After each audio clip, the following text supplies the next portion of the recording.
వేదికను అలంకరించిన రాష్ట్ర ముఖ్యమంత్రి వర్యులు శ్రీ రేవంత్ రెడ్డి గారికి, అలాగే పార్లమెంట్ సభ్యులు విశ్వేశ్వర్ రెడ్డి గారికి, అలాగే మా గ్లోబల్ స్టార్ రామ్ చరణ్ గారికి,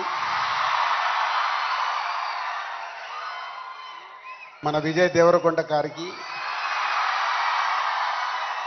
అలాగే డీజీపీ జితేంద్ర గారికి అండ్ డిపార్ట్మెంట్ అండ్ పెద్దలందరికీ, మంత్రివర్యులు గారికి, అందరికీ మీ అందరికీ గుడ్ ఈవినింగ్.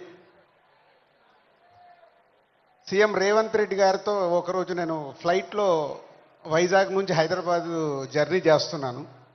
ఆ రోజు ఎందుకో రేవంత్ రెడ్డి గారు నాతో ఒక మాట చెప్పారు, తెలంగాణ రాష్ట్రంలో డ్రగ్స్ లేకుండా చేయాలి అని.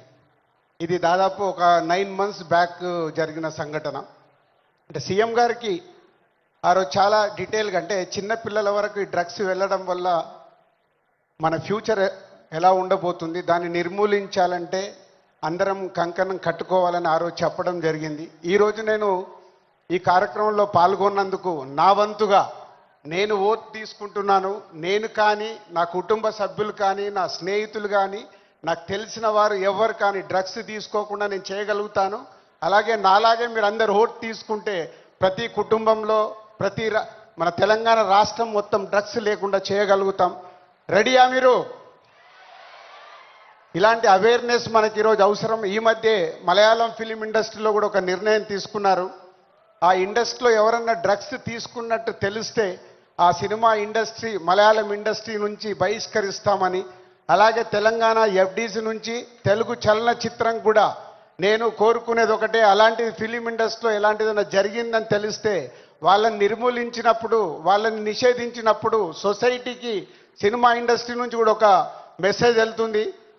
ఎఫ్డీసీ నుంచి డెఫినెట్గా ఫిలిం ఇండస్ట్రీలో మాట్లాడి తెలుగు సినిమాలో కూడా అది పాటించేలాగా చేస్తాం. సో ఇది మన కర్తవ్యం.